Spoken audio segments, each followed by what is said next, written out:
أما بعد فأعوذ بالله من الشيطان الرجيم بسم الله الرحمن الرحيم إنا نحن نزلنا الذكر وإنا له لحافظون وقال النبي صلى الله عليه وسلم خيركم من تعلم القرآن وعلمه أو كما قال عليه الصلاة والسلام۔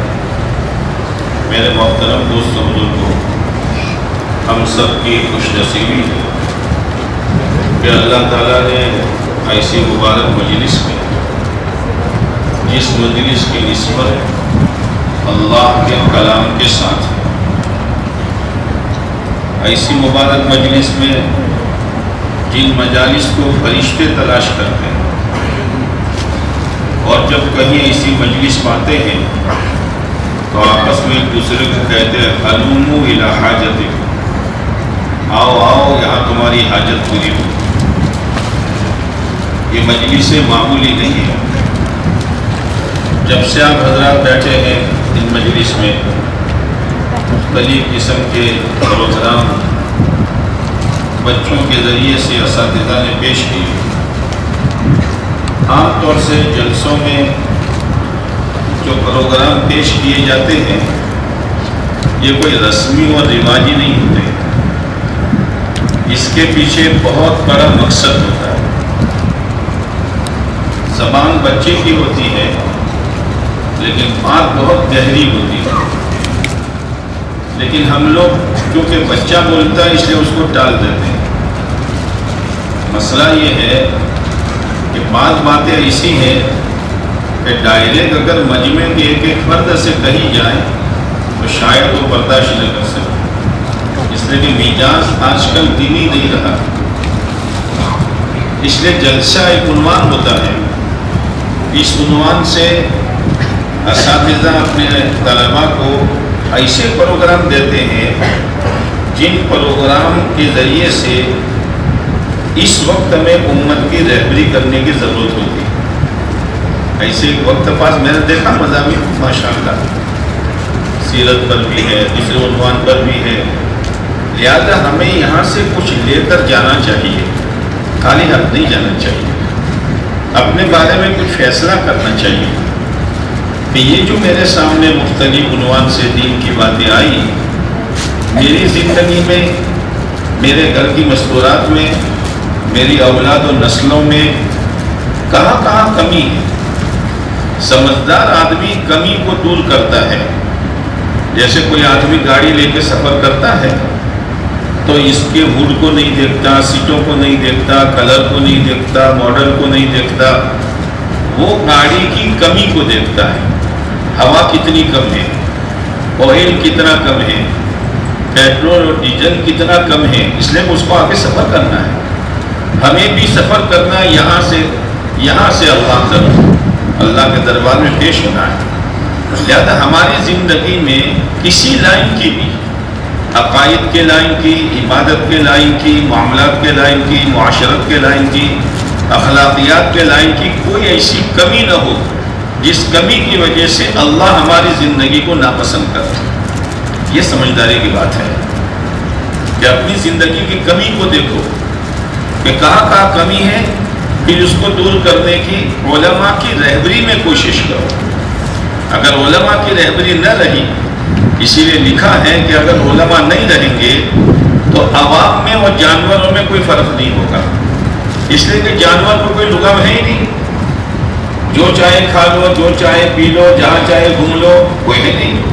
علماء ہی ہمیشہ رہبری کریں گے، اس لیے جو قوم اپنے علماء کی رہبری میں چلتی ہے وہ قوم دھوکہ کھانے سے بچ جاتی ہے۔ اور جو کوئی کیا ضرورت ہے مولوی صاحب کو پوچھنے کی، اللہ نے ہم کو بھی صلاحیت دی ہے، آورتا دی ہے، ہم بھی دو پیسے کمانا جانتے ہیں، ٹھیک ہے، کوئی مسئلہ ایسا اٹک گیا میراث وغیرہ کا تو مولوی صاحب کے پاس جائیں گے، روزے کا، نماز کا، باقی تو جیسا ماحول ہے ایسا چلنا پڑے گا۔ یہ آدمی بہت بڑے دھوکے میں ہے۔ علم اللہ نے اسی لیے اتارا ہے، اور اللہ کے نبی علیہ السلام نے فرمایا ہے طلب العلم فریضۃ علی کل مسلم، ہر مسلمان پر علم کا سیکھنا فرض ہے۔ مرد ہو، عورت ہو، مالدار ہو، غریب ہو، جوان ہو، بوڑھا ہو، پڑھا لکھا ہو، ان پڑھ ہو، دیہاتی ہو، شہری ہو، سب پر علم کا سیکھنا فرض ہے۔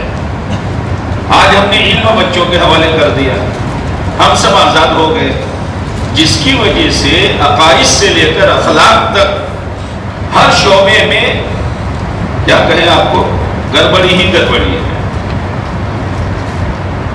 گڑبڑی ہی گڑبڑی ہے، میل ہی میل ہے۔ وہ علم کی روشنی آئے گی تو پتہ چلے گا کہاں کمی ہے، کہاں کھوٹ ہے، کہاں نقص ہے۔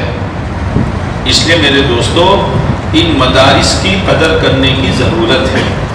ایک وقت تھا کہ لوگوں کے ذہنوں میں یہ بیٹھا ہوا تھا کہ وہ بچے کو حافظ بنانا ہو تو دنیاوی تعلیم چھوڑا دو، یکسو کر دو اس کو یکسو۔ لیکن چونکہ دیکھا علماء نے کہ بھئی عوام کے نزدیک دینی تعلیم کی اہمیت کے مقابلے میں دنیاوی تعلیم کی اہمیت زیادہ ہے، اگر ہم ان کی دنیاوی تعلیم چھڑا دیں گے تو یہ اپنے بچوں کو یہاں بھیجیں گے نہیں۔ اللہ جزائے خیر دے ان لوگوں کو کہ انہوں نے دنیاوی تعلیم کے ساتھ ایک ایسا نظام بنایا کہ آج آپ کے آنکھوں کے سامنے 56 طلبہ نے قرآن مجید کو ختم کیا، معمولی چیز نہیں۔ ایک طرف دنیاوی تعلیم ہے، ایک طرف یہ ہے، لیکن اس میں بھی اصل میں مدرسہ 4 چیزوں کا نام ہے۔ مدرسہ دیواروں کا نام نہیں ہے، مدرسہ بلڈنگ کا نام نہیں ہے، مدرسہ 4 چیزوں کا نام ہے۔ اگر یہ 4 چیزیں جمع ہوتی ہیں تو مدرسہ مدرسہ ہے، اور مدرسے کے پڑھانے والے بھی، پڑھانے والے بھی، انتظامیہ بھی، والدین بھی، سب قابل مبارکباد ہیں۔ ان میں پہلی چیز بچوں کی حاضری۔ بچے ہی نہیں ہے، کھیت ہی نہیں ہے تو کھیتی کس پر کی جائے گی؟ بچے تو کھیت ہیں، اس پر اساتذہ اپنی محنت لگاتے ہیں، ان کی زندگیوں میں علم اٹھتا ہے۔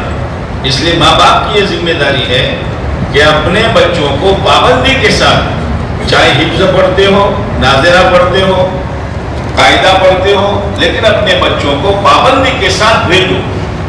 1 دن کی غیر حاضری 7 دن کی برکتوں کو ختم کر دیتی ہے۔ معمولی چیز نہیں ہے، معمولی ادھر سے بچے کو روک دیتے ہیں، نہیں ایسا نہ کرو، پابندی کے ساتھ۔ ایک تو بچے، دوسری چیز اساتذہ بھی قابل ہو، اور ان اساتذہ کی قدر کرنے کی ضرورت ہے۔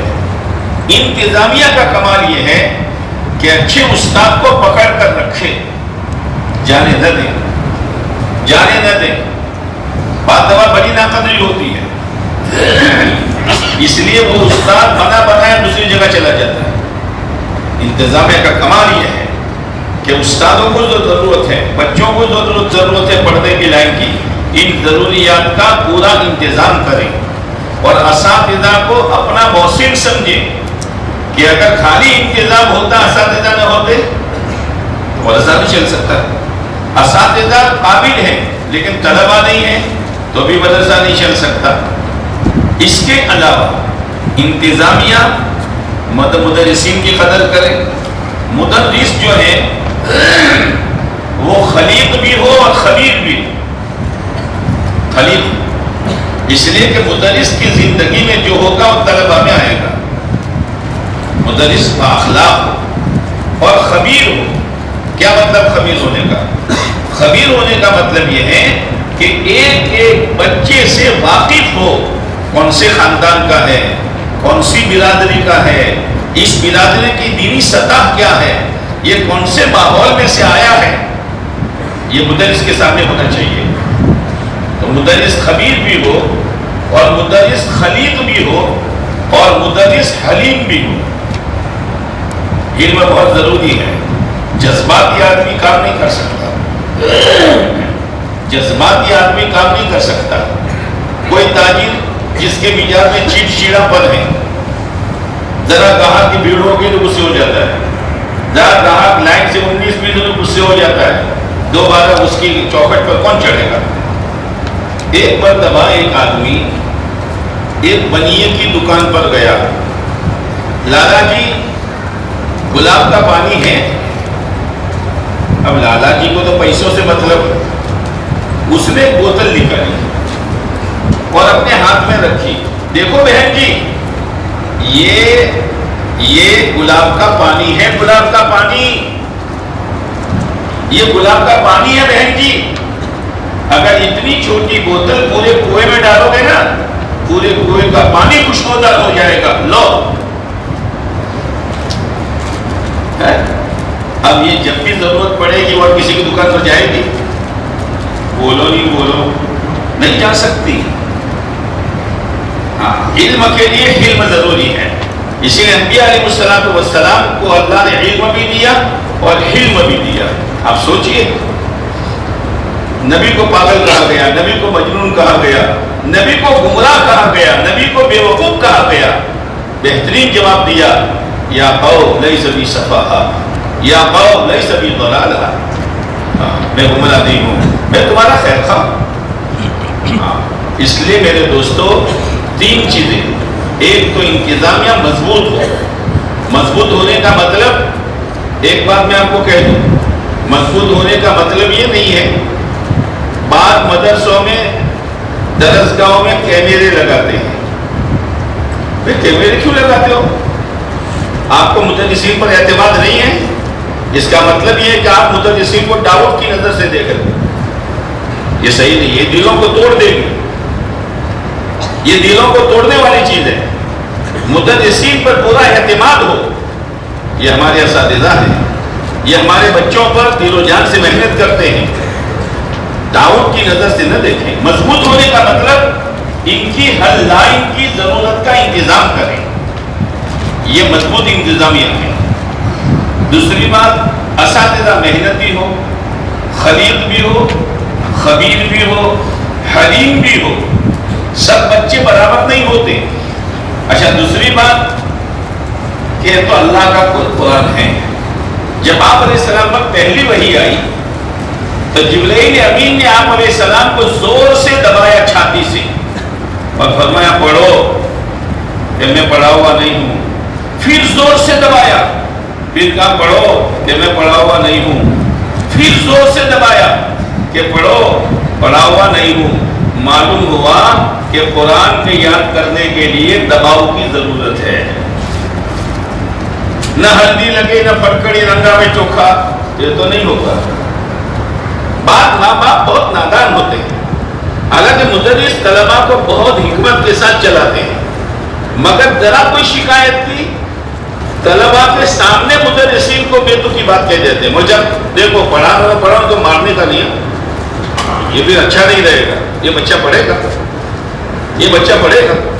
وہ تو مدرسین کے کان میں بات کہنے کی کہ مجھے ذرا نازک ہے، اور اس بچے کو تو یہ کہہ دیکھ مولوی صاحب کو میں نے کہا ہے سخت پٹائی ہوگی، سیدھا سیدھا پڑھ، تو مارنے کی ضرورت نہیں پڑے گی۔ لیکن بعض مرتبہ ماں باپ غلط ہمدردی کرتے ہیں، کسی کا نقصان نہیں ہے، یہ نقصان بچے کا ہے، مدرس کچھ بولے گا نہیں، لیکن مدرس کا دل اگر ٹوٹ گیا ختم ہو گئی بات، جو اس کے راستے سے علم کا نور آتا تھا وہ نہیں آئے۔ ایک مرتبہ ایک بچے نے گھر جا کر غلط شکایت کی، مجھے مولوی صاحب نے مارا، مجھے یوں کیا، حالانکہ کچھ بھی نہیں کیا تھا۔ اس کا باپ جو تھا، میں کیا کہوں اس کو، تریکون ہوتا ہے، تریکون دیکھا ہے، تین کونے والا، اتنی عقل تھی اس کی، آنے کے ساتھ مولوی صاحب کو بے تکا بولنا شروع کر دیا۔ ٹھیک ہے مولوی صاحب صبر کر گئے، وہ بچہ نہیں پڑھا، اہل سنت والجماعت کا بچہ تھا، لیکن نتیجے میں یہ ہوا کہ یہ شیعہ ہو گیا اور شیعہ کا امام بن گیا۔ یہ نحوست ہے۔ ماں باپ بھی اساتذہ کا احترام کریں، دباؤ ضروری ہے، لیکن میں اساتذہ سے کہتا ہوں کہ دباؤ ہر بچے کی کیپیسٹی کے مطابق دباؤ ہونا چاہیے۔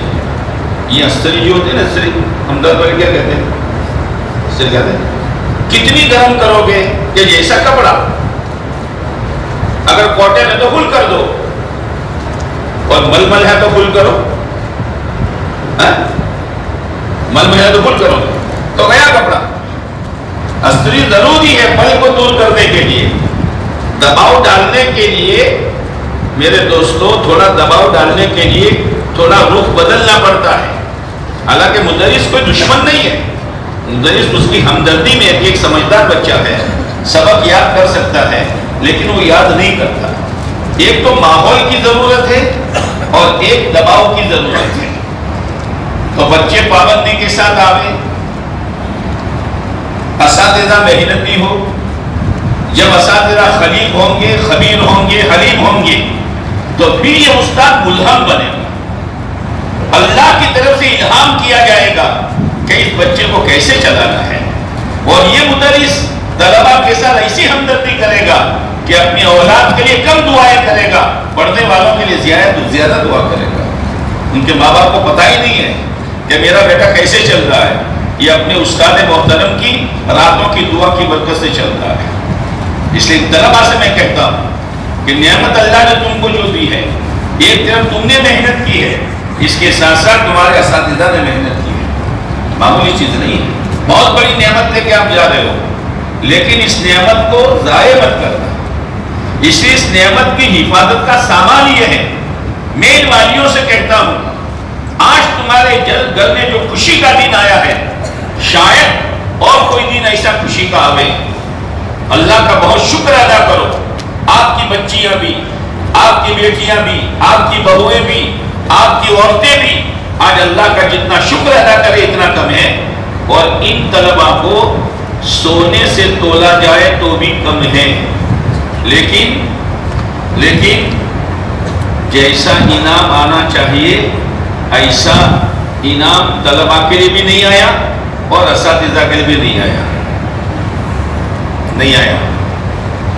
ایک جگہ میں گیا تھا، یہ جو انعام دیا نا وہ انعام نہیں دیا۔ میں نے کہا کیا کرتے ہو یار، ایک مداری آتا ہے ٹوک ٹوکی بجاتا ہے تو جیب خالی کر دیتے ہو، بندری نچانے والے کے سامنے جیب خالی کر دیتے ہو۔ اللہ نے دیا ہے تم کو اور تم کیا دے رہے ہو حافظ قرآن کو؟ جنہوں نے دیا بہت مبارک ہے، لیکن ابھی جتنا انعام آنا چاہیے ایسا نہیں آیا۔ اس جگہ میں نے بات کی تو اسی مجلس میں 90,000 روپیہ حافظوں کے لیے آئے، وہ احمدآباد والوں۔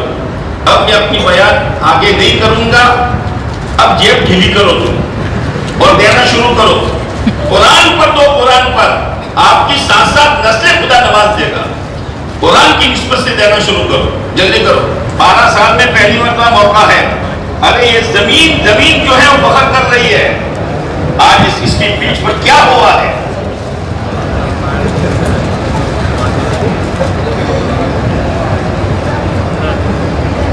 چلو میں کہہ رہا تھا مدرسہ 4 چیزوں کا نام ہے۔ ایک تو طلبہ کی حاضری، وہ میرے بھائیوں پابندی کے ساتھ بھیجو، غیر حاضری مت کرو۔ پھر یہ بچہ قرآن پڑھ رہا ہے، اس کے سر کے بالوں سے لے کر پیر کے ناخن تک شریعت کے خلاف کوئی چیز نہیں ہونی چاہیے۔ ہمارا بچہ قرآن سینے میں اتارتا ہو اور اس کے بعد اسلام کے خلاف ہو، ہمارا بچہ قرآن سینے میں اتارتا ہو اور اس کی داڑھی اسلام کے خلاف ہو، اور ماں باپ کو کوئی فکر نہ ہو، یاد رکھنا وہ تو اللہ کا کرم ہے کہ اللہ دے دیتا ہے، ورنہ تم گندے کٹورے کو لے کر کسی دکاندار پر چلے جاؤ کہ بھائی 500 روپے کا گھی دے دو، اس کو تو گھی دینے سے مطلب ہے، وہ کٹورا دیکھے گا کہ چلا جائے یہاں سے، میرا گھی بدنام کرے گا۔ اللہ قرآن دے رہا ہے، آپ کے بچوں کے سینوں کو اللہ نے اس قرآن کے لیے چنا ہے، جس قرآن کے لیے اللہ نے پیارے نبی علیہ السلام کے سینے کو چنا تھا۔ لہذا بچوں کو دیکھو، سمجھاؤ، حال اسلام کے مطابق ہو، چہرہ اسلام کے مطابق ہو، کپڑے اسلام کے مطابق ہو، اور کیا کالج والا کالج میں دوڑ کر جاتا ہے اور کیا اسکول والا اسکول کی طرف دوڑ کر جاتا ہے، اس سے زیادہ خوشی کے ساتھ ہمارے طلبہ دوڑ کے یہاں آ رہے ہو، اور ان کے ماں باپ ان کو ترغیب دے رہے ہو، بیٹا چند سال کی بات ہے، محنت کر دے، اللہ بہت بڑی نعمت تجھے دے گا۔ اس لیے بچوں کی حاضری، انتظامیہ ماشاءاللہ بہت مضبوط ہے اور بہت قدرداں ہے۔ انہوں نے جو مجھے سنایا کہ میں مدرسہ کیسے شروع ہوا، پہلے گھر میں شروع ہوا، کتنے مبارک ہے وہ کہ اللہ نے ان کے ہاتھوں کیا کام کروا دیا، ان کو پتہ نہیں ہے۔ ان کی نسلوں تک کے لیے اللہ نے جنت کا انتظام کروا دیا ہے. آپ معمولی مت سمجھو. اس لیے خیر کا ذریعہ بنو. مدرسین بہت محنتی ہے، خلیق ہے، خبیر ہے اور حلیم ہے. آپ کی بہت کڑوی کسیلی برداشت کر رہے ہیں اور اپنی آخرت بنانے کے لیے جمے ہوئے ہیں، ورنہ بے تکی باتیں کہنے والے اس مجمع میں بہت ہے مدرسین. لہذا مدرسین اللہ کی طرف سے رہبری میں چلتے ہیں. چوتھی چیز، ماں باپ کا تعاون. ماں باپ کا تعاون دو اعتبار سے ہونا چاہیے. ایک تو بچوں کو پابندی کے ساتھ بھیجنے کے اعتبار سے، اور اتنا بڑا خیر کا کام چل رہا ہے، میری کیا ذمہ داری ہے؟ میں لاکھوں روپے کالج میں دیتا ہوں، میں لاکھوں روپیہ اسکول میں دیتا ہوں ایڈمیشن کے لیے. اس مدرسے کے لیے میں نے آج تک کیا دیا؟ آپ سے مانگنا نہ پڑے، آپ اس مدرسے کا تعاون کرتے رہو. یہ دیا خدا نے جلایا ہے، اس میں تیل ڈالتے رہو. یہ آپ کا 500,000 25,000 5,000 یہ تیل ہے. پتہ نہیں یہ گلدستہ کہاں کہاں جا کر قرآن سنائے گا اور اس کی خوشبوئیں کہاں کہاں پھیلے گی، اور ان کے قرآن کو سن کر کتنوں کے دلوں میں داعیہ پیدا ہوگا. یہ سب اجالے میں آپ کا بھی نام نامی ہوگا اور آپ کا بھی خدا حصہ کر دے گا. اس لیے ماں باپ کو دو اعتبار سے معاون بننا چاہیے. بچوں کو پابندی کے ساتھ بھیجنے کے اعتبار سے، اور دوسرا مدرسے کے تعاون کے اعتبار سے. خوب تعاون کرو، خوب تعاون کرو. ہم نے تو یہ چھوٹی عمر میں اپنے آنکھوں سے دیکھا ہے. دو قسم کے لوگوں کو دیکھا ہے. بعض لوگ بے درے خرچ کرتے تھے. اللہ نے آج ان کے بچوں کو جو ہمارے پاس پڑے ہوئے ہیں وہ کروڑوں کی باتیں کرتے ہیں، اور آج وہ بھی موقع آتا ہے تو لاکھوں لگا دیتے ہیں. اور بات وہ ہے جو مدرسے کو دیکھ کر ایسی باتیں کہتے تھے، بیٹی کے باپ، بیٹی کے باپ یہ چلا رہے ہیں، دیکھتے ہیں کب تک چلتے ہیں. بات تو بولتے ہیں نا، یہ سکینہ میں شروع ہوا ہے، دیکھتے ہیں کب تک چلتا ہے. 4 دن کی چاندنی پھر اندھیری رات. بات تو کیسے زہریلے جملے کہتے ہیں. ہم نے ہماری نظروں سے دیکھ رہے ہیں کہ ان کے باپ دادا بھی تنگی ترشی کے ساتھ جیے، آج ان کی اولاد بھی تنگی ترشی کے ساتھ جی رہی ہے. قرآن پر لگاؤ، دین پر لگاؤ، علم پر لگاؤ. اللہ کا علم ہے، اللہ کا قرآن ہے، اور اس مجلس میں بیٹھ کر داعیہ پیدا کرو کہ یار اتنا بڑا مدرسہ اور اتنے سارے بچے. یہ سب سارے بچے کوئی مالدار گھرانے کے نہیں ہیں، کوئی بنگلوں میں رہنے والے نہیں ہیں. ان کے ماں باپ نے طے کیا، اللہ نے آسان کیا. محمود بیگڑا جو تھا بہت نیک بادشاہ تھے، بہت نیک بادشاہ. میرے بھائیوں، نیک بنو، نیک. غریب ہو تو بھی، مالدار ہو تو بھی، جھونپڑے میں ہو تو بھی، حویلی میں ہو، نیک بنو. اور نیکی سے بنتا ہے آدمی. نیکی کرنے کی عادت کرو. اور سب سے بڑی نیکی ایمان، اور ایمان کے بعد سب سے بڑی نیکی، ایمان کا تقاضا ہے عبادت کرو. ایمان کا تقاضا ہے کہ معاملات صاف رکھو. یہ دیکھو میرے پاس کیسا مال آ رہا ہے، آنے کے بعد میرا مال کہاں خرچ ہوتا ہے. کسی کا پیسہ میرے ذمے تو نہیں ہے، کسی کا قرضہ میں نے تو دبایا نہیں ہے، کسی کی زمین میں نے ہڑپ نہیں کی ہے. بہنوں کی میراث میں نے دی ہے کہ نہیں دی ہے. بہت معاملہ گڑبڑ ہے، بہت معاملہ گڑبڑ ہے. حج پر حج ہو رہے، عمرے پر عمرے ہو رہے ہیں، لیکن بہنوں کا اگر میراث نہیں دیا ہے، قیامت کے دن ہم چھوٹ نہیں سکتے.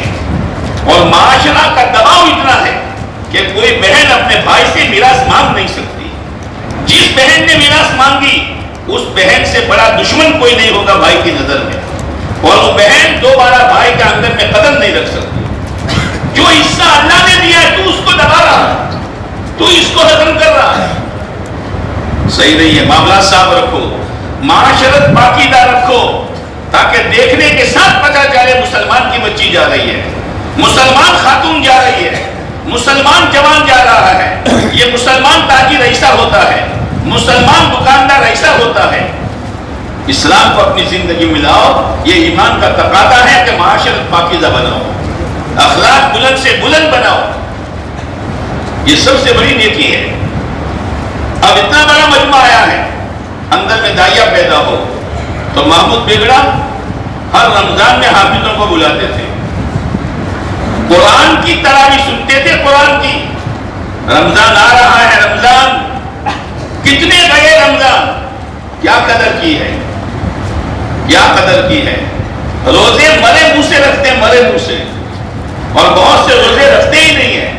تراویح بوجھ ہے، اس لیے بعض لوگ تراویح پڑھتے ہیں قرآن کی، لیکن امام صاحب جب پہلی رکعت شروع کرتے ہیں بیٹھ جاتے ہیں. جب امام صاحب رکوع میں جاتے ہیں دھڑم سے کھڑے ہو کر نماز میں شریک ہو جاتے ہیں. کیا کر رہا ہے مسلمان؟ اللہ نے تجھے موقع دیا تھا قرآن سننے کا، پیچھے کھڑا ہو جا اور اللہ کے کلام کو عظمت کے ساتھ سن. تراویح مت چھوڑو، روزہ مت چھوڑو، ابھی سے حوصلہ بناؤ. روزانہ مجھے رمضان میں صلاۃ و تسبیح پڑھنی ہے، روزانہ مجھے صدقہ خیرات کرنا ہے. عام مہینوں میں تو میں کچھ نہیں کر سکا، لیکن رمضان میں اشراق، چاش، توابین، تہجد مجھے پڑھنی ہے. اتنی دفعہ استغفار کرنا ہے، اللہ کے سامنے رو رو کر دعائیں مانگنی ہے. میرے بھائیوں، بعض موقع ایسے ہوتے ہیں جیسے شب برات آ رہی ہے. اب شب برات کا دین کیا ہو تو معلوم کرو. شکران شکران شکران، کیا شکران؟ شکران نام بھی بگاڑ دیا. اب ایک چیز یاد رہی، شکران کا حلوہ کہاں سے لایا یار، کہاں سے لایا؟ اتنا اجالا ہو گیا شہر میں، اتنے مفتی صاحب ہو گئے، اتنے علماء ہو گئے. ذرا پوچھو تو صحیح کہ مولانا شب برات کیسی گزارنی چاہیے. دیکھو شب برات کا کوئی خاص وظیفہ نہیں ہے. یہ جو پمفلیٹ چھاپتے ہیں نا، پہلی رکعت میں یہ پڑھو، دوسری رکعت میں یہ پڑھو، اتنی دفعہ یہ پڑھو، یہ شریعت سے ثابت نہیں ہے. شریعت سے کوئی خاص عبادت ثابت نہیں ہے. عبادت کرو، تھوڑی تلاوت کر لو، نفلیں پڑھ لو، اللہ کا ذکر کر لو، دعا مانگ لو. پوری رات جاگنا بھی ضروری نہیں ہے، اس لیے کہ عام راتوں میں تو رات کے آخر حصے میں اللہ کی طرف سے اعلان ہوتا ہے کوئی مانگنے والا. شب برات میں مغرب کے بعد سے ہی اعلان شروع ہو جاتا ہے. مانگ لو، جھولیاں بھر لو، اپنے فیصلے کرا لو. اس میں کوئی شریعت کے خلاف کوئی کام نہ کرو. پوری رات جاگنا ضروری نہیں، اللہ توفیق دے جاگو، لیکن بکواس میں، لایانی میں، گناہوں میں جاگنا یہ بہت خطرناک چیز ہے. تو شب برات کی کوئی خاص نماز نہیں، کوئی خاص وظیفہ نہیں، کوئی خاص عمل نہیں. چلو نفلیں پڑھو، ذکر کرو، دعا مانگو، تلاوت کرو. قبرستان جانا، آپ علیہ الصلوۃ والسلام اپنی حیات مبارکہ میں صرف ایک مرتبہ قبرستان میں تشریف لے گئے تھے، وہ بھی اکیلے، کسی کو پتا نہیں ہے. اگر جانا ہو چپ چاپ چلے جاؤ، اشارے ثواب کر دو، ورنہ گھر بیٹھے اشارے ثواب کر دو. یہ شب برات ہے، اس میں فیصلے ہوتے ہیں. فیصلے تو اللہ نے جب دنیا پیدا کی اس سے پہلے فیصلے کر دیے تھے. اس فیصلے میں سے ہر سال کا کوٹا خدا نکالتا ہے، اور کوٹا نکال کر ملک الموت کے حوالے کرتا ہے. فیصلے تو پہلے ہو چکے ہیں. اس لیے میرے بھائیوں، یہ موقع ہے، رات آ رہی ہے، اس کی خوب قدر کرو. اور اس مجلس میں آئے ہو تو کچھ حوصلے بلند کر کے جاؤ. تو محمود بیگڑا قرآن کی تلاوت سنتے تھے ایک بار، اور اس کے بعد تقریر کرواتے تھے، واعظ کہلواتے تھے کہ واعظ کرو. تو ایک دفعہ ایک مولوی صاحب نے واعظ کیا قرآن کے حفظ کی فضیلت پر، تو رونے لگے. ہاں میری اولاد میں تو کوئی حافظ ہے نہیں. تو ان کے بیٹے تھے یحییٰ خان، جو بڑودہ کی ریاست سنبھالتے تھے. ان کو پتا چلا کہ میرے ابا روئے ہیں. انہوں نے چپکے سے ریاست کے ساتھ حفظ کرنا شروع کر دیا، حفظ کرنا شروع کر دیا. یہاں تک کہ 1-2 سال میں حافظ ہو گئے. اور جب رمضان آیا تو کہا ابا تراویح میں سناؤں گا. بیٹا تو سنائے گا؟ کہ ہاں. آپ کے آنسو نے مجھے حافظ بنا دیا.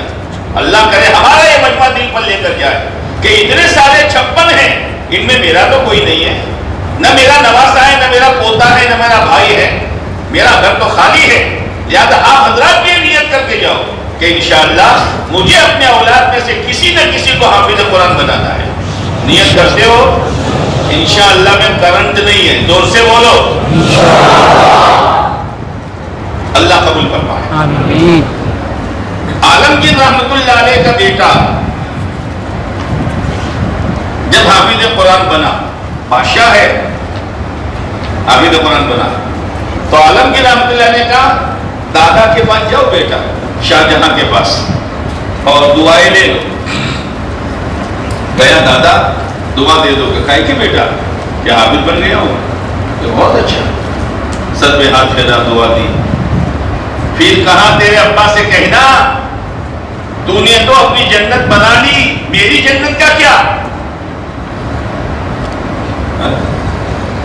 عالمگیر رحمۃ اللہ علیہ کو چوٹ لگی کہ میں نے اپنے بیٹے کو حافظ قرآن بنا دیا، کل میرے سر پر نور کا تاج ہوگا. عالمگیر رحمۃ اللہ علیہ نے حفظ کرنا شروع کیا بادشاہت کے ساتھ.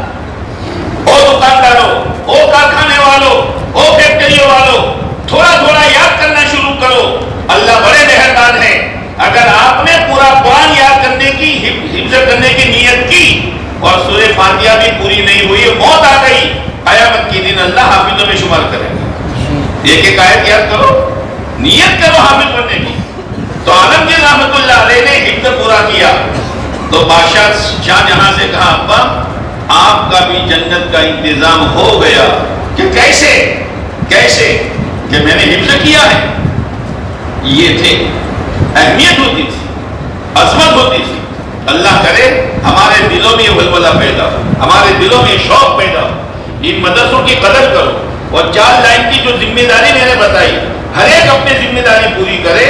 اللہ کرے یہ ہمارا جلایا ہوا دیا اللہ نسلوں تک کے لیے جاری اور ساری رکھے، اور اس کا نور پورے شہر میں نہیں پتہ نہیں کہاں خدا پھیلا دے. اور مرنے کے بعد پتہ چلے گا کہ ہم نے جو 1500 مدرسے میں دیے تھے اس کا بدلہ خدا کیا دے رہا ہے. میرے بھائیوں شب برات کی قدر کرو. رمضان آ رہا ہے، رمضان شریف کی خوب قدر کرو. لایانی سے، گناہوں سے، ادھر ادھر کی چیزوں سے بچو. اور پھر ایک بات آپ کو کہتا ہوں پہلے زمانے میں کسی کے دل میں دین پر چلنے کا داعیہ نہیں تھا. اللہ تعالیٰ نے ایک عنوان آپ کا پروگرام میں دعوت و تبلیغ بھی تھا. قدر کرو. یہ دعوت و تبلیغ وہ محنت ہے کہ دلوں کے اندر دین پر چلنے کا جذبہ پیدا ہوتا ہے. کتنے جوان ہمارے ہیں اس شہر میں رہ کر کوئی پہچان نہیں سکتا کہ یہ اسٹوڈنٹ ہے یا کسی مدرسے کا طالب علم ہے. یہ دعوت کی برکت ہے. ہفتہ واری اجتماع میں جاؤ، گشتوں میں شرکت کرو، تعلیم میں بیٹھو، گھروں میں تعلیم کا حلقہ لگاؤ، ماں بہنوں کا دینی ذہن بناؤ. ہر مہینے نہیں جا سکتے ہو، سال میں 2-4 دفعہ تو 3 دن چلے جاؤ. اور یہ رمضان آ رہا ہے، پورے مجمع سے ہماری گزارش ہے کہ سارا مجمع یہ نیت کرے کہ انشاءاللہ رمضان میں تو 1 دفعہ 3 دن لگانے ہیں. پھر آہستہ بولے. اب تم سمجھے کہ آپ نے گلا دبایا اور ہم نے انشاءاللہ کہا تو انشاءاللہ ہمارا گنبد تک ہے نا. ایسا نہیں ہے. مسجد میں بیٹھے ہو، قرآن کی مجلس میں بیٹھے ہو اور آپ نے انشاءاللہ کہا ہے، یہ آپ کی انشاءاللہ دیوار کو چیر کر آسمانوں کو پھاڑ کر اللہ کے عرش سے ٹکرایا. آپ جمے رہو، بس محنت کو پکڑے رکھو. اپنے گھر میں دینی ماحول بنانے کی کوشش کرو. باہر کا ماحول بہت گندا ہے، ہم کچھ نہیں کر سکتے سوائے ترغیب کے.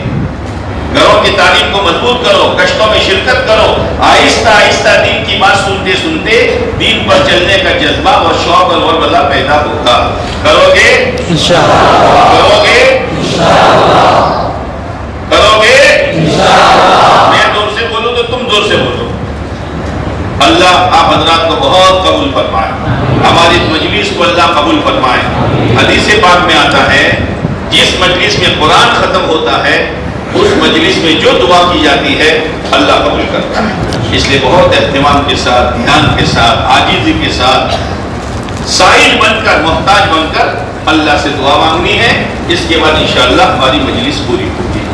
اللہ تعالیٰ کہنے سننے کو اور اس جلسے کو اور بچوں کے پروگرام کو اور اساتذہ کی محنت کو اور انتظامیہ کی قربانیوں کو اللہ تعالیٰ بے انتہا قبول فرمائے. بھائی لائٹ بند کر دو. اللہم لک الحمد کما ینبغی لجلال وجہک وعظیم سلطانک سبحان ربی العلی الاعلی الوہاب الحمد للہ رب العالمین حمدا یوافی نعمہ ویکافئ مزیدا اللهم لك الحمد كله ولك الشكر كله ولك الملك كله ولك الخلق كله بيدك الخير كله وإليك يرجع الأمر كله نسألك الخير كله ونعوذ بك من الشر كله اللهم لا سهل إلا ما جعلته سهلا وأنت تجعل الحزن سهلا إذا شئت لا إله إلا الله الحليم الكريم سبحان الله رب العرش العظيم الحمد لله رب العالمين نسألك موجبات رحمتك وعزائم مغفرتك والغنيمة من كل بر والسلامة من كل إثم لا تدع لنا ذنبا إلا غفرته يا أرحم الراحمين ولا هما إلا فرجته ولا كربا إلا نفسته ولا ضرا إلا كشفته ولا حاجة من حوائج الدنيا والآخرة هي لك رضا إلا قضيتها يا أرحم الراحمين يا أرحم الراحمين يا أرحم الراحمين وإلهكم إله واحد لا إله إلا هو الرحمن الرحيم اللهم صل على سيدنا مولانا محمد وعلى آل سيدنا مولانا محمد وبارك وسلم ربنا ظلمنا أنفسنا وإن لم تغفر لنا وترحمنا لنكونن من الخاسرين ربنا آتنا في الدنيا حسنة وفي الآخرة حسنة وقنا عذاب النار ربنا لا تزغ قلوبنا بعد إذ هديتنا وهب لنا من لدنك رحمة إنك أنت الوهاب اللهم من أحييته منا فأحيه على الإسلام ومن توفيته منا فتوفه على الإيمان اے اللہ ہماری اور پوری امت مسلمہ کی آج تک کی پاپوں سے بری ہوئی اور گناہوں سے لدی ہوئی مجرمانہ زندگی کو اپنی دریائے رحمت سے معاف فرما اے اللہ معاف فرما اے اللہ معاف فرما اے اللہ تو نے ایمان دیا تو نے اسلام دیا اے اللہ قرآن جیسی کتاب دی اے اللہ پیارے نبی علیہ السلام جیسے شفیق نبی دیے ہم نے نہ قرآن کی قدر کی نہ آقا کی قدر کی نہ دین کی قدر کی اے اللہ مسلمان ہونے کے باوجود جذبات وہ ہیں جن کا دین سے کوئی تعلق نہیں ہے کاروبار ایسا ہے جن کا اسلام کے ساتھ کوئی تعلق نہیں ہے شادی گمی کا طور طریقہ ایسا ہے جس کا دین کے ساتھ کوئی جوڑ نہیں ہے اے میرے مولا ہماری بھول ہے ہم نے بڑی ناقدری کی ہے اے اللہ تو ہم سب کو معاف فرما تو ہم سب کو معاف فرما تو ہم سب کو معاف فرما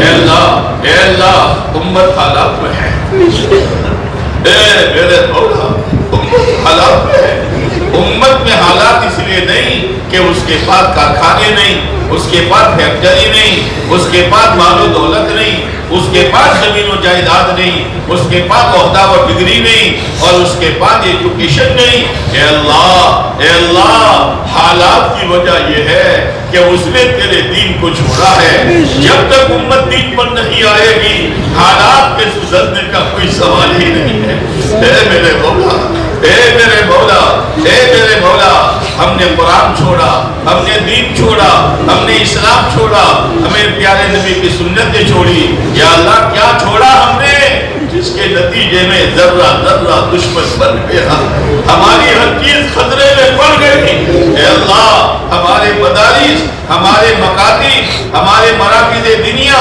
ہمارے اوقاف اور ہمارے قبرستان اور ہمارے اے اللہ دعوت کے ٹھکانے اور اے اللہ علماء مشاہد اے اللہ سب خطرے میں ہے اے اللہ تجھے ان حافظوں کا واسطہ ہمارے پاس اس مجلس میں ان حافظوں سے پڑھ کر کوئی بڑا واسطہ نہیں ہے اے اللہ تجھے بیت اللہ کا واسطہ تجھے حجر اسود کا واسطہ تجھے مقام ابراہیم کا واسطہ اے اللہ تجھے روضہ اقدس کا واسطہ اے اللہ تیرے پیارے نبی کے تاریخ میں خون کے ٹپکنے کا واسطہ احد کے میدان میں 70 صحابہ کے شہید ہونے کا واسطہ پیٹوں پر پتھر باندھے جانے کا واسطہ بیٹی فاطمہ کی چھاتی کا دودھ خشک ہونے کا واسطہ حسن اور حسین کے دودھ میں مل ملانے کا واسطہ اے اللہ رحم کر دے مہربانی فرما دے کرم فرما دے حفاظت کا فیصلہ فرما دے ہم کو اپنی حفاظت کے تیرے میں دے اے اللہ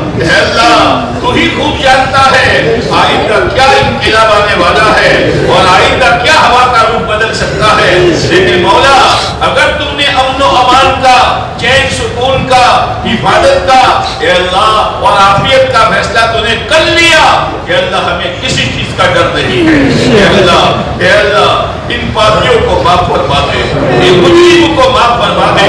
ہم اپنی نمازیں دکھلانے نہیں آئے، ہم اپنا تقویٰ بتلانے نہیں آئے، ہم تو ہاتھ جوڑنے آئے ہیں، گھٹنے ٹیکنے آئے ہیں، پیشانیاں رگڑنے آئے ہیں۔ معاف کر دو، معاف کر دو، معاف کر دو۔ امت آپ کی مدد کے انتظار میں ہے۔ پیارے نبی کی امت یتیم ہو چکی ہے۔ اے اللہ، اے اللہ، تیرے سوا کوئی آسرا نہیں ہے، تیرے سوا کوئی سہارا نہیں ہے۔ لا ملجا ولا منجا منک الا الیک، لا ملجا ولا منجا منک الا الیک۔ اے اللہ اپنی پناہ میں لے لے، ہمارے لیے نجات کا فیصلہ فرما دے۔ اے اللہ اس مدرسے کو قبول فرما، اس مدرسے کو قبول فرما، انتظامیہ کو قبول فرما، پڑھانے والے اساتذہ مولا اس مہنگائی کے زمانے میں چھوٹی چھوٹی تنخواہوں پر گزارا کر رہے ہیں۔ بہت سی خواہشیں اٹھتی ہیں، تنخواہ میں گنجائش نہیں ہوتی، وہ سینے میں دبی کی دبی رہ جاتی ہے۔ اے اللہ تو جانتا ہے اور تیرے وہ بندے جانتے ہیں۔ اے اللہ، اے اللہ، اے اللہ تو ان مدرسین کرام کی محنت کو قبول فرما، انتظامیہ کے دلوں میں ان کی قدردانی پیدا فرما۔ اے اللہ، اے اللہ ان حافظ ہونے والے بچوں کو قبول فرما، ان کے ماں باپ کو قبول فرما، ان کے اساتذہ کو قبول فرما۔ اے اللہ، اے اللہ ان کے حفظ کی موت تک تو حفاظت فرما۔ ہم بچوں کی قرآن کی حفاظت کی ذمہ داری ان کے ماں باپ پر ہے، ان کے ماں باپ پر ہے۔ کہیں آئی ہوئی نعمت کہیں ضائع نہ ہو جائے، اس لیے بہترین شکل یہ ہے کہ جیسے انہوں نے اپنے بچے کو حفظ قرآن کے لیے اے اللہ اپنے بچے کو پیش کیا، ہر ماں باپ کے دل میں ولولہ ہو اے اللہ تو نے میرے بچے کو حافظ قرآن بنایا، عالم قرآن بھی بنا لے اے اللہ، عالم قرآن بھی بنا لے۔ ان بچوں کو قبول فرما، ان کے سینوں میں قرآن کو محفوظ فرما۔ اے اللہ، اے اللہ ایسی مجلس میں تو نے ہم سب گنہگاروں کو پہنچایا ہے، ہماری مغفرت فرما، ہمارے گھر کی عورتوں کی مغفرت فرما، ہماری اولاد اور نسلوں کی مغفرت فرما، ہمارے موجودین و مرحومین کی مغفرت فرما، پوری امت مسلمہ کی مغفرت فرما۔ اس قرآن کی برکت سے ہم میں جو بیمار ہو، ہمارے گھروں میں، خاندان میں، امت میں جو بیمار ہو شفا نصیب فرما، پریشان حالوں کی پریشانی کو دور فرما، مقروضوں کو قرضوں سے بری فرما، بے اولادوں کو نیک ساری اولاد نصیب فرما، بے روزگاروں کو حلال روزگار نصیب فرما، بے مکانوں کو ذاتی رہائش مکان نصیب فرما۔ اے میرے مولا، اے میرے مولا ہم نے تیری نعمت کی بڑی ناشکری کی ہے۔ اللہ اسلام جیسا مذہب دیا اور کوئی باہر کی ادا پسند آئی ہم نے فوراً اپنا لی۔ اے اللہ یہ اسلام کی ناقدری ہے۔ تو نے اچھا خاصا کاروبار دیا تھا، تھوڑے حالات آئے سود میں ہاتھ ڈال دیا اور لونے پاس کرا لی۔ اے اللہ، اے اللہ یہ ناشکری ہے، اے اللہ یہ ناشکری ہے۔ ہر حال میں تیرے دین کو تھام کر چلنا تو ہمارے لیے آسان فرما۔ اے اللہ ہمارے مرحومین کی مغفرت فرما، ان کے درجات کو بلند فرما، غریب کے رحمت فرما۔ آنے والی شب برات میں ہمارے لیے اور امت کے لیے خیر کا فیصلہ فرما، حفاظت کا فیصلہ فرما۔ مولا امت حالات کے برداشت کرنے کی طاقت ختم کر چکی ہے، اگر حالات کا تھپیڑا آیا خطرہ اس بات کا ہے کہ بچا کچا ایمان بھی چھوڑ دیا ہے۔ اے اللہ، اے اللہ، اے اللہ امت کی تو پوری حفاظت فرما۔ اے اللہ امت کے ایمان کی، اعمال کی، دین کی پوری حفاظت فرما۔ اے اللہ دنیا میں آئے ہیں تو اس کی مرنا بھی ہے۔ اے اللہ مرنا ہے، مرنا بچوں کا کھیل نہیں ہے اور موت پر ایمان کا بچانا ہمارے بس میں نہیں ہے۔ یہ شیطان موت کی بارڈر پر بڑے بڑے ولیوں کے ایمان سے اکھاڑا کھیل چکا ہے، ہماری تو کوئی حیثیت ہی نہیں ہے۔ اسی لیے کہا جاتا ہے ایمان بناؤ، ایمان بناؤ، ایمان بناؤ۔ یہ اللہ اس آواز پر کان لگا کر اور دھیان دے کر ایمان کی محنت میں ہم سب کو لگنے کی توفیق نصیب فرما۔ اے اللہ اگر لٹیرا لوٹ گیا دنیا چھوٹ جائے گی، آخرت لوٹ جائے گی، ہمیشہ کی جہنم کا فیصلہ ہو جائے گا۔ اے اللہ جب ہماری موت کا وقت آئے ضرور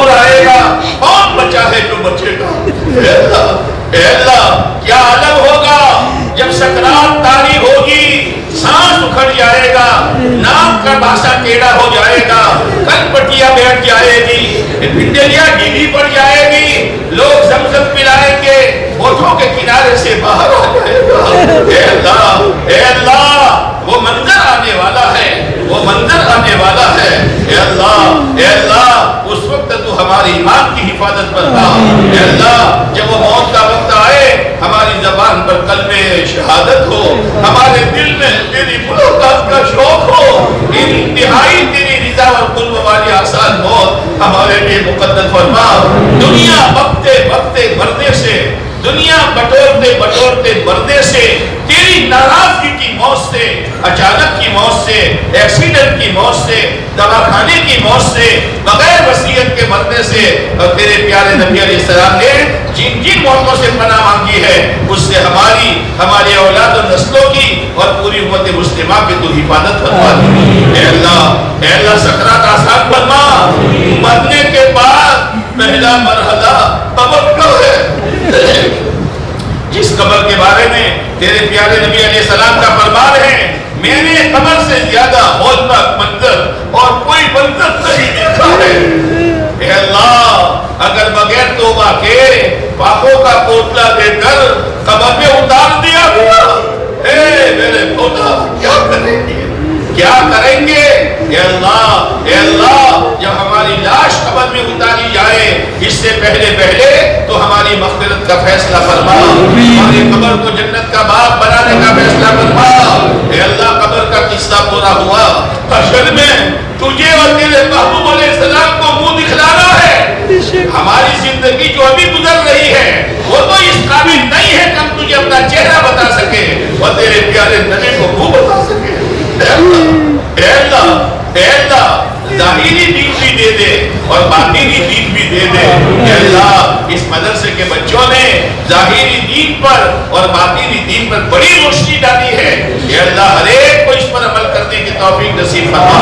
اے میرے مولا، اے میرے مولا، ہم آقا کے دربار میں حوض کوثر پر جائیں گے، فرشتے روکیں گے بچ جاؤ، آقا فرمائیں گے آنے دو، فرشتے کہیں گے لا تدری ما احدث بعدک، نبی جی آپ نے پیٹوں پر پتھر باندھ کر، دو بیٹیوں کی طلاق کا زخم کھا کر، احد کے میدان میں 70 صحابہ کو شہید کروا کر، آپ نے جو دین ان کو دیا تھا، انہوں نے تو دین پر رندہ پھینک دیا تھا۔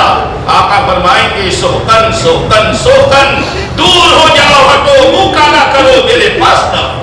اے اللہ، ان بدبختوں میں ہمارا شمار نہ فرما، کامیابات داہنے ہاتھ میں نصیب فرما، صراط کا راستہ آسان فرما، جہنم کے عذابات سے کلی طور پر چھٹکارا مقدر فرما، جنت الفردوس میں اعلیٰ مقام نصیب فرما۔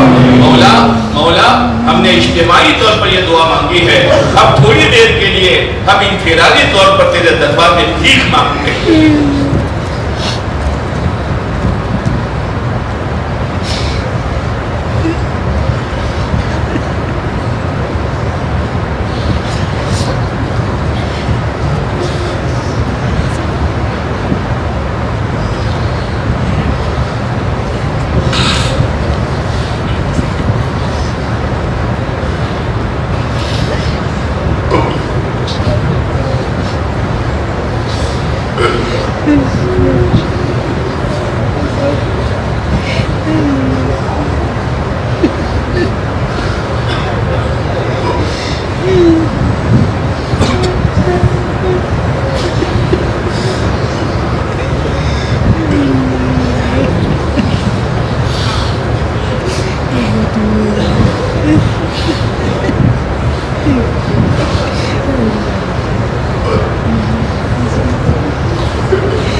جن تیرے بندوں بندیوں نے دعا کے لیے کہا لکھا متوقع رہے، اس کے مقاصد خیر میں کامیابی نصیب فرما، جاہد حاجتوں کو پورا فرما۔